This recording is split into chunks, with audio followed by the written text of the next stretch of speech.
फिर श्री कपिल भगवान अपनी माता को जीव की दशा, कैसे जीव दुनिया में आता है, कोई लोग सोचता रहे हमको कैसा कुल खानदान मिल गया, हम तो कहीं वहाँ पैदा होते, वहाँ ऐसा होता वैसा, सब कुछ व्यक्ति के अपने कर्मों का परिणाम निर्धारित होकर के इस जन्म में उसे प्राप्त होता है। ऊंचा कुल, खानदान, परिवार, धन दौलत, जाति, ये सब व्यक्ति के अपने पूर्व जन्म के कर्म है। ऐसे ही कोई नहीं आ जाता घर में कि आ गया कहीं से भी और जन्म हो गया। हर व्यक्ति को जो परिणाम यहाँ प्राप्त हो रहा है जीवन में, पूर्व जन्म के कर्म हैं। अच्छे कर्म किए होंगे तो अच्छा परिवार मिलेगा, अच्छा कुल मिलेगा, उसमें जन्म होगा।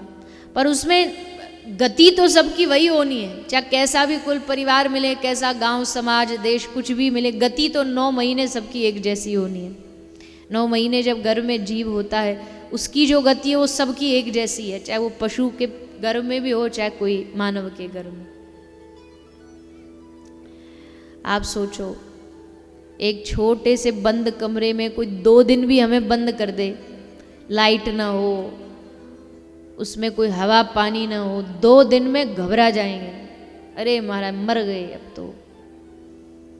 9 महीना न हिल सकते हैं, न डुल सकते हैं, हाथ पांव सब जकड़े हुए होते हैं और न किसी से कुछ बोल सकते हैं। माता जो खाती है, चाहे वो कितना भी तेज मिर्ची वाला भोजन करे, तो वो शरीर पर जाके जलता, पर कहे किसको, कोई सुनने वाला नहीं। दूसरी तरफ से जठराग्नि जलाती है। शरीर में अनेक प्रकार के परमाणु कीटाणु उन सब के द्वारा सताया जाता है। न जाने कितने कितने कष्टों को जीव गर्भ में भोगता है। ये जो दुनिया में हमें जो दुख मिलते हैं ना, ये दुख तो गर्भ के दुख के तृणमात्र बराबर हैं, ऐसा साधु महापुरुष शास्त्र कहते हैं। गर्भ का दुख अगर हमें याद होता ना, तो ये दुख तो चींटी समान लगते कि अरे उस भयावह नरक में हम 9 महीना पड़े रहे और एक बार नहीं, न जाने कितने कितने जन्मों पड़े रहे हैं। तो वे बाहर कैसे निकलते हैं? बोले बाहर निकलने के लिए एक पुकार करता है जीव, एक आवाहन करता है, एक आवाज लगाता है। आवाज किसको लगाता है? आवाज लगाता भगवान को। भगवान से कहता, हे नाथ कृपा करो, मुझे इस भयावह, इस अंधकूप से, इस कुएं से एक बार बाहर निकाल दो। भगवान कहते, अच्छा बड़ी जल्दी है तुझे बाहर जाने की? ऐसा कौन सा काम करना तुझे बाहर जाके?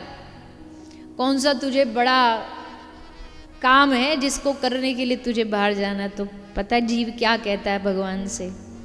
जीव कहता है, भगवान बाहर जा कर के आपका भजन करना है, आपका भजन करूँगा, आपकी सेवा करूँगा, संतों की सेवा करूँगा, सत्संग सुनूंगा।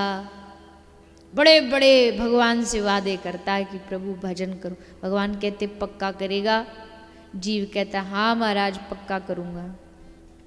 जब पक्का वादा दोनों में हो जाता, तब फिर भगवान जीव को बाहर भेजते हैं, तब जीव बाहर आता है। और बाहर आया, बाहर आके जब गर्भ से बाहर आता है, एक आध सेकंड के लिए उसकी श्वास एकदम रुकती है और उसी वही क्षण होता है जब वो अपने पिछली सारी बातों को भूल जाता है। और जब सारी पिछली बातों को भूल गया, भुला दिया, अब जो भगवान से वादा किया वो भी भूल गया। क्या वादा किया था कि भजन करेंगे, पर जैसे संसार में आया, माया का धीरे धीरे पर्दा चढ़ा, तो फिर क्या हुआ, थोड़ा थोड़ा सब बड़ा हुआ।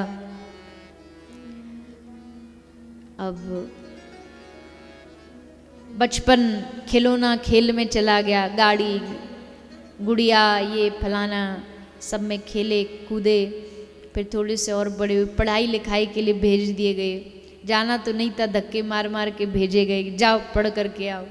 गए रोते बिलखते पढ़ने के लिए, पढ़े, पढ़ते पढ़ते फिर मन में आया अब इसको बड़ा कोई नामी कोई काम करवाना है, वो भी बन गए। वो भी बन गए, पढ़ लिख लिया, अब नौकरी ढूंढी, नौकरी करने लगा, नौकरी भी हो गई, अब बहू चाहिए, बहू भी आ गई, अब बाल बच्चे चाहिए, बाल बच्चे भी हो गए, पोता पोती चाहिए, पोता पोती भी हो गए, पोता पोती का ब्याह करना, उनको बड़ा बनाना, वो भी हो गया। और करते करते करते करते अंतिम सांस आ गई। खटिया पर पड़े, चारपाई पर पड़े, चारपाई पर पड़ा पड़ा रो रहा है। बच्चों ने पूछा, पिताजी काय को रो रहे हो? जीवन भर हमने आपकी सेवा करी, अभी भी सेवा करी, चलते चलते काय को रो रहे हो? तो बोले, पागलो इसलिए रो रहा हूँ, देखो सामने बछड़ा खड़ा खड़ा झाड़ू खा रहा है, सोच रहा हूँ मेरे जाने के बाद इस घर को चलाओगे कैसे। अंतिम समय खाट पर भी पड़े पड़े ना, बस यही चिंता सताती रहती है, घर कैसे चलेगा। अजी तुम जाओ तो सबरी दुनिया आराम से चलेगी, तुम्हारे बिना भी कोई रुकने वाला नहीं, कुछ भी। घर भी चलेगा, परिवार भी चलेगा, दुनियादारी भी चलेगी, कुछ नहीं रोकना। पर जैसा कल कहा था कि बोझ हम खुद ही ढोते रहते कि हमारे बिना नहीं चलेगा, हमारे बिना नहीं होगा। अंतिम समय में भी याद नहीं आता कि हमने भगवान से घर में वादा किया था कि प्रभु आपका भजन करेंगे, आपकी भक्ति करेंगे, स्मरण करेंगे। इसलिए जीते जी उस भगवान से किए गए उस वादे को, भगवान से कहा जो हमने, उस वादे का स्मरण करते रहना चाहिए। और करते रहने का मतलब बस इतना सही है कि बस जहाँ रहो ये मत भूलो कि उनका दिया है, उनके लिए है, उनकी सेवा में है, उनके भजन के लिए। ये भाव रख के चलोगे तो वादा अपने आप पूरा हो जाएगा।